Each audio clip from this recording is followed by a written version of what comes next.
school year was over and I wanted to celebrate by checking out the new video game store.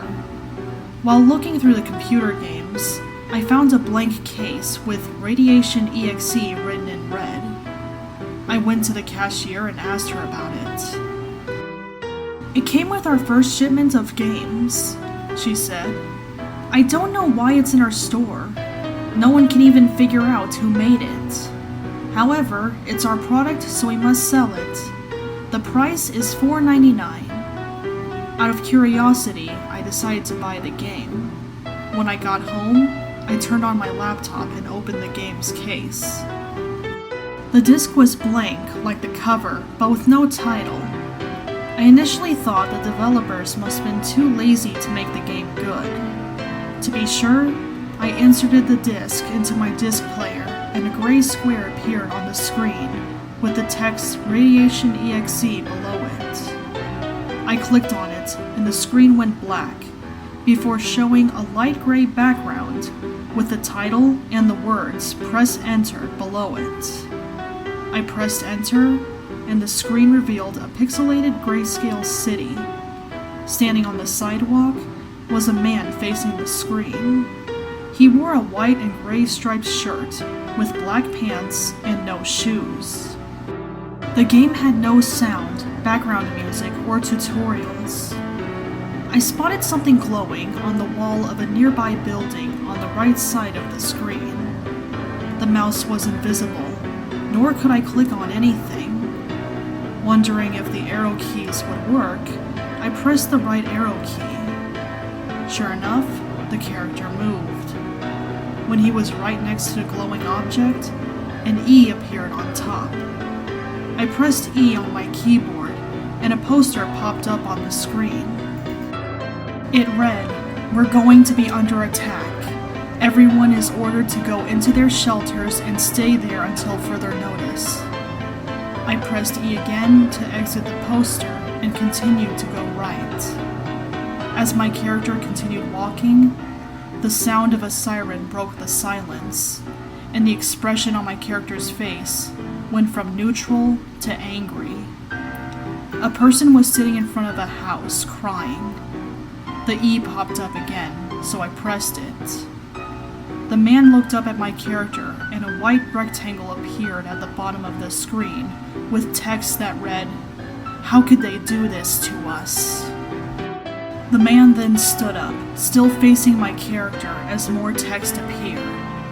"Come with me," the text read. "We have room for one more." Both characters went into the house before the screen faded to black. A new scene then faded in, showing a fallout shelter. The two men were sitting next to a woman holding a baby. An old radio sat in front of them on a small table.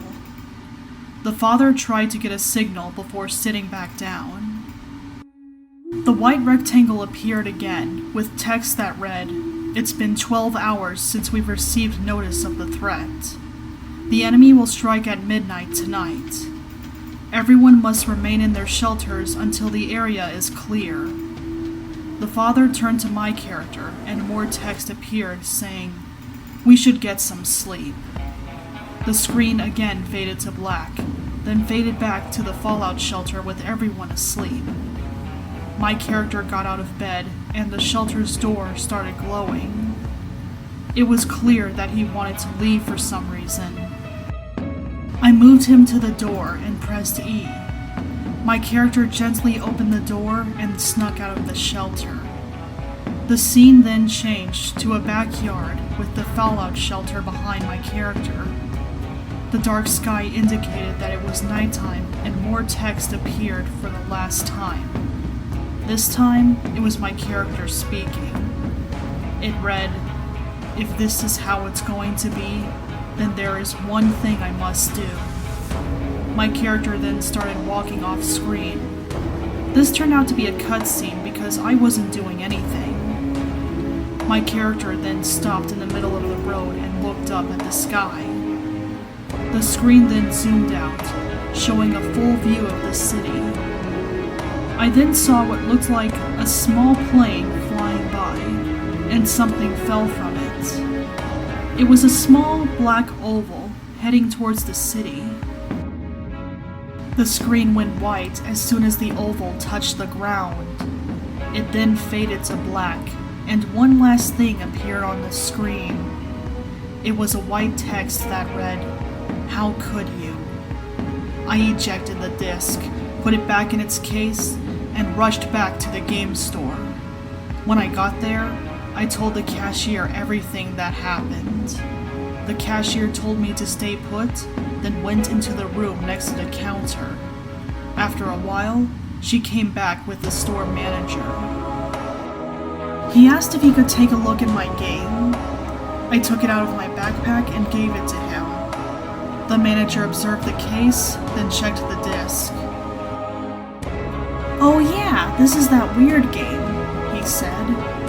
"The company we got it from claims they didn't know about it. Nobody's even heard of this Radiation.exe. Someone probably snuck it into the shipment as a joke."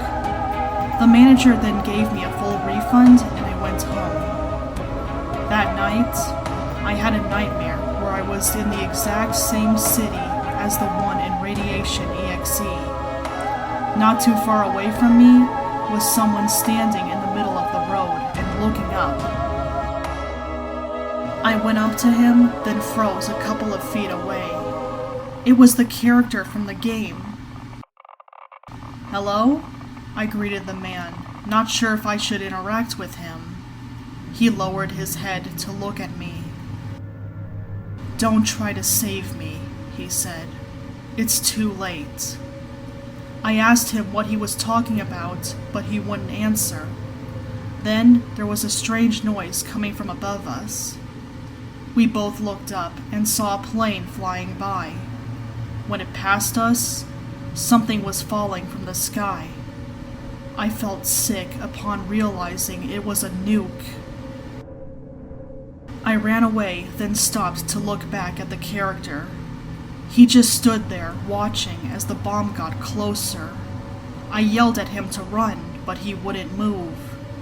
When the bomb hit the ground, a blinding white light surrounded us.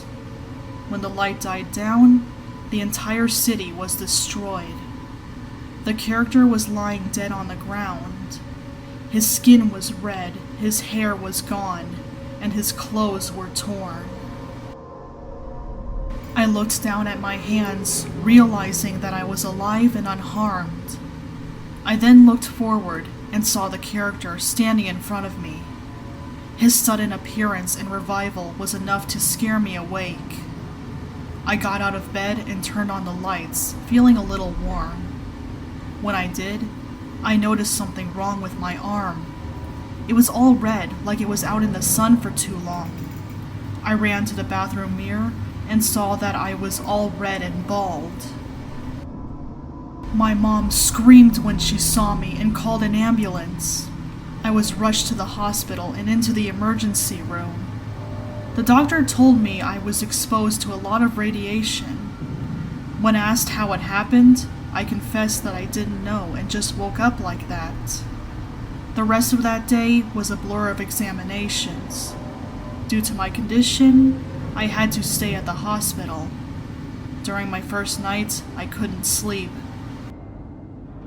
I lied in bed, trying to understand what led up to my predicament when I noticed a figure standing near me.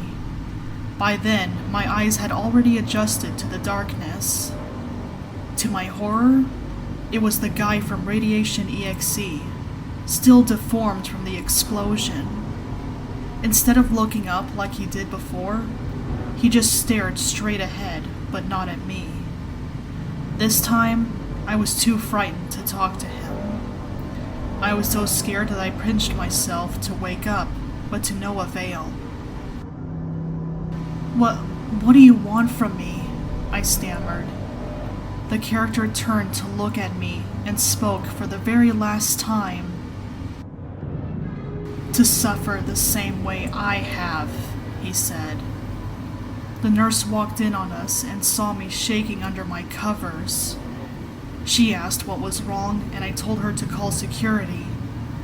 Confused, the nurse asked why. I looked where the character was standing, only to find him gone. Either he left when the nurse arrived, or I just imagined him. It was during visiting hours the next day that my mom came to visit me.